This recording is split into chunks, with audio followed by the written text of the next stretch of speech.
Bonjour à toutes et à tous. Alors, je voudrais commencer par remercier toutes les personnes qui m'ont envoyé des messages, des emails, des SMS, qui m'ont envoyé jour après jour plusieurs adresses de maisons à visiter, des idées pour me loger, comme des caravanes, des camps de vacances et des choses comme ça.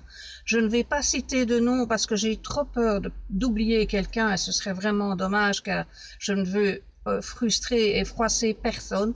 Donc à toutes et à tous, parce qu'il y a eu des charmants monsieur là-dedans là aussi, je vous remercie vraiment pour ce que vous avez fait. J'ai été absente pendant presque un mois, voire même un mois, parce qu'il m'a fallu un temps assez conséquent pour mettre certaines choses en place. Il faut savoir quand même que ce licenciement m'a terriblement perturbé au niveau santé. Ça a eu un impact beaucoup plus important qu'on pourrait l'imaginer. Et j'ai vraiment eu besoin d'être pris en main. Donc pour le moment, j'ai un médecin qui s'occupe de moi, un psychologue, voire même un psychiatre que je vois toutes les semaines, tous les 3, parce que j'ai besoin d'être suivie de très près. J'ai été très mal. Alors quand je dis que j'ai été très mal, je n'ai pas fait de tentative de suicide, je n'ai pas pensé à me suicider, mais mon corps a très mal réagi. J'ai eu des réactions physiologiques, comme par exemple j'ai déclaré un sauna, chose que je n'avais jamais faite, c'est-à-dire oui, je l'ai fait une fois il y a plus de 30 ans quand j'ai appris la mort de mon père, quand mon père est décédé plutôt. Et puis depuis, je ne l'avais plus jamais eu, alors que j'ai passé d'autres étapes dans ma vie, pas très faciles non plus, mais je n'avais plus jamais eu de crise de sauna. Et cette crise-là est à peine terminée que ben là, j'ai eu toutes mes lèvres qui ont été complètement... enfin, il y avait comme on appelle des boutons de fièvre, de l'herpès, mais toutes les lèvres, hein, en dessous, au-dessus. D'ailleurs, on a encore une trace un peu ici. Je ne savais presque plus parler, ça faisait très mal. Et en plus, j'ai dû pendant plus de 8 jours boire à la paille des soupes et des jus de fruits, car c'était impossible pour moi d'ingurgiter quoi que ce soit. Bon voilà, alors bon maintenant je commence à aller un petit peu mieux parce que j'ai eu la chance de tomber sur un avocat. J'ai mis cette histoire dans les mains d'un avocat et je suis tombée sur une avocate puisque c'est une dame vraiment formidable qui a pris ça très au sérieux. Et je peux vous dire que j'ai été très étonnée d'apprendre toutes les lacunes qu'il y avait dans ce licenciement de 1, mais également dans mon contrat de travail. Donc les 12 années que j'ai été employée en tant que concierge ici où je suis actuellement. Donc, je n'ai donc toujours rien trouvé. Mon état de santé ne me permet actuellement pas encore de prendre en charge l'organisation d'un déménagement. C'est quelque chose qui me paraît totalement impossible pour le moment. Donc, je suis pour ça suivie, comme je vous l'ai dit, de très près. Je suis actuellement toujours sous certificat médical et ce pour une durée indéterminée puisque on m'a fait prendre maintenant des antidépresseurs mais que je ne supporte pas du tout. Donc je suis en train de faire le sevrage de cet antidépresseur-là pour voir par la suite comment je réagis et si je dois reprendre un autre antidépresseur ou pas. Enfin voilà. Cette histoire m'a fait comprendre que dans la vie, même si on est très fort mentalement, chose que je pense être parce que j'ai passé pas mal d'étapes dans ma vie, eh bien, il arrive quand même à un moment donné où votre corps, il dit stop, terminé, j'ai assez donné. C'est ce qui s'est passé cette fois-ci. Bon, d'après les médecins, parce que bon, moi-même, je me suis étonnée d'avoir des réactions pareilles, parce que bon, ça fait pas partie de mon caractère ni de ma personnalité, c'était plus fort que moi. Mais bon, d'après médecins, psychologues, ben ça a été la goutte de trop, et puis surtout le fait que ça a été un licenciement totalement injustifié, donc de manière très injuste. Très violent, de manière très violente aussi, puisque totalement inattendue aussi. Ben bon, j'ai eu, ben c'est vrai que quand j'ai lu le courrier, j'ai reçu le choc de ma vie, quoi. J'ai pas compris ce qui m'arrivait. Encore aujourd'hui, j'ai difficile à réaliser que je vais devoir partir parce que je comprends pas. Enfin, donc on travaille là-dessus. Bon, donc je vous ai dit, j'ai eu plusieurs impacts au niveau physiologique et alors il y a aussi le fait que j'ai pris 15 kilos sur même pas 3 mois. Donc, pour ceux qui le savent, je suis asthmatique, donc ça engendre des problèmes respiratoires. J'ai des hernies discales, donc ça engendre des problèmes de dos. Enfin bon, bref, c'est la totale. Maintenant, je n'ai pas fait cette vidéo pour me plaindre. Je vous explique simplement pourquoi j'ai été absente pendant un mois et tout ce qui a dû être mis en place. Donc, je suis actuellement maintenant entourée d'une équipe de 2 assistantes sociales, d'un médecin, d'un psychologue, d'un psychiatre et d'une formidable avocate. Et j'espère que comme ça, je vais m'en sortir, en tout cas au niveau médical et social.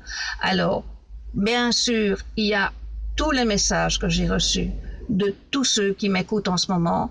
Vous m'avez été d'un soutien formidable. Je sais que je n'ai pas toujours répondu, je sais que j'ai pas toujours donné des nouvelles régulièrement, mais croyez-moi, j'ai été vraiment très très bas et de toute façon, quand je ne savais pas quoi vous répondre parce qu'il n'y avait pas d'amélioration, etc., je préférais attendre, mais j'ai lu chacun de vos messages, chacun de vos mots. Je peux vous dire qu'il y a des messages que j'ai même relus plusieurs fois, tellement il m'allait chaud au cœur. Et sans tous ces messages de votre part, je n'aurais peut-être pas pu remonter aussi facilement. Bon, maintenant, le problème ne vient évidemment absolument pas résolu, puisque partir d'ici, enfin, du moins partir de la maison, je devrais le faire. Ça, il n'y a pas à discuter là-dessus. De toute façon, l'ambiance aujourd'hui est telle entre ma patronne et moi que c'est impossible d'envisager quoi que ce soit, encore de continuer, de rester là-bas. Mais bon, il me faut le temps d'abord de me remettre physiquement au niveau santé et il me faut également le temps de trouver, parce que c'est quand même un combat, mais haut niveau, quoi. Hein. Se loger aujourd'hui, je peux vous garantir, pour ceux qui n'ont pas tenté l'expérience, c'est même pas croyable à quel point c'est devenu difficile de trouver un logement de nos jours. Et au plus bas vous allez dans les loyers, au plus difficiles sont les propriétaires et les agences. C'est un truc de ouf, quoi. Hein. Bon. Donc, j'ai bien sûr été m'inscrire dans toutes les agences immobilières sociales qui existent. J'ai fait toutes les démarches. J'ai rencontré des gens qui, par exemple, de l'association À Toi, Mon Toit, qui font des logements groupés. J'ai discuté, je crois, facilement 2 heures avec ces gens. C'est une équipe formidable qui m'a donné beaucoup de tuyaux. Mais bon, ces gens peuvent pas faire des miracles. Ils font déjà plus que l'impossible, mais ils ne peuvent pas faire des miracles. Donc, pour le moment, je suis toujours chez moi, mais je ne l'estime plus comme être chez moi. C'est ça qui est très difficile à vivre, puisque sachant que je suis là en stand-by, je ne sais absolument plus me projeter. Je ne peux plus faire de projet. Si je vois un truc sympa chez Action pour décorer, je ne vais pas l'acheter parce que je me dis, je ne sais pas où j'irai, si ça va aller. Enfin bon, c'est très très compliqué à gérer d'être ainsi avec, comme on dit, un pied dehors et un pied dedans. Disons, la seule chose qu'il y a, c'est que maintenant je sais que je suis entourée de gens qui sont là pour me soutenir, que j'ai une avocate qui va aller jusqu'au bout des choses et qui va pas lâcher le morceau. Je peux pas en dire plus pour le moment parce que je sais que ces gens, ces coupables, ces bourreaux, surveille à la lettre presque mes faits et gestes et ce que je pourrais éventuellement faire ou dire, parce que bon, la moindre indice qu'ils vont avoir pour pouvoir contrecarrer les actions au niveau juridique, ils vont pas se gêner de le faire. Donc je ne dis rien pour le moment, je suis désolée pour ça. Sachez simplement qu'actuellement je suis toujours chez moi, que j'ai un délai X, je ne sais pas encore lequel, tout va dépendre de ma santé. Au plus vite je pourrai partir de là, au mieux ce sera pour moi et pour mes animaux, parce que mes chiens ressentent ce stress, je vois bien dans leurs attitudes qui ne sont pas comme d'habitude non plus. Et le jour où toute cette histoire sera régularisée, où j'aurai emménagé dans mon nouveau logement, je vous promets que je vous donnerai tous les détails de cette affaire, parce que je pense qu'il y a certains points qui vont être très utiles pour certaines personnes qui peut-être elles aussi ont un patron qui est pas très légal, pas très loyal, et voilà, vous me voyez, je suis belge et ma patronne est belge. Donc, il faut pas toujours voir les étrangers qui arnaquent leur peuple ou des travailleurs étrangers qui arnaquent leur monde. Ça se passe avec des Belges aussi. La preuve, j'en suis une. Hein, j'ai été arnaquée pendant 12 ans et je ne le savais pas. Hein, attention, je ne le savais pas. Sinon, j'aurais agi avant, évidemment. Hein, bon, voilà. Donc, je suis toujours dans mes quatre murs. Mes petits chouchous, mes petits chiens sont toujours avec moi. Je me soigne, je lis chacun de vos messages, je regarde chacune de vos vidéos pour les youtubeuses et Facebook pour les Facebookiens et Facebookiennes. Donc, j'ai décidé que j'allais quand même reprendre les vidéos parce que bon, d'abord, ça me manque et puis je ne peux pas arrêter de tout faire comme ça parce que je suis entre la chèvre et le chou. Il m'a été conseillé de continuer ma vie comme si je resterais définitivement dans cette maison, même si on sait que ce ne sera pas le cas, mais c'est pour m'aider à avancer. Parce que je me suis retrouvée à un moment donné dans une espèce de bulle et j'étais totalement incapable de faire quoi que ce soit.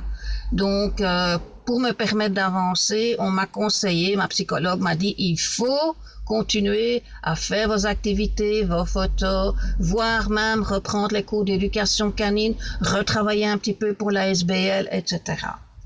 Donc voilà, ça sont les nouvelles du moment. Donc je vais continuer maintenant mes vidéos. La prochaine vidéo, je peux déjà vous dire laquelle parce que j'ai eu une rencontre formidable cette semaine. J'ai eu la chance de rencontrer pour la deuxième fois dans ma vie mon ange gardien. Et de vrai, hein, je l'ai vu comme je vous vois, enfin comme vous me voyez plutôt. Et je vous raconterai tout ça car ça a été une rencontre formidable. Et pour ceux qui n'ont pas encore vu ma première vidéo, hein, dans la playlist de mes vidéos, il y a une section paranormale et là vous avez la vidéo j'ai rencontré un ange gardien, enfin mon ange gardien. Je mettrai le lien ici en haut et comme ça vous pourrez aller la visionner et ce sera la prochaine vidéo, c'est promis. Donc encore merci à toutes et tous de m'avoir aidé, de m'avoir soutenu. Continuez, hein, ceux qui peuvent à m'envoyer des liens pour des maisons, etc. C'est dans le tas que je vais tomber sur la personne qui va enfin vouloir m'octroyer un droit de visite, parce que le gros problème, il est là. Je ne parviens même pas à avoir des visites, parce qu'on me pose des questions dès le départ, et bon, vous ne correspondez pas aux critères, et basta, on n'a même pas le droit de visiter, quoi. Voilà. Donc, je vous dis encore un tout grand merci à toutes et à tous. Portez-vous bien et je vous dis à très vite pour ma prochaine vidéo. Ciao, ciao!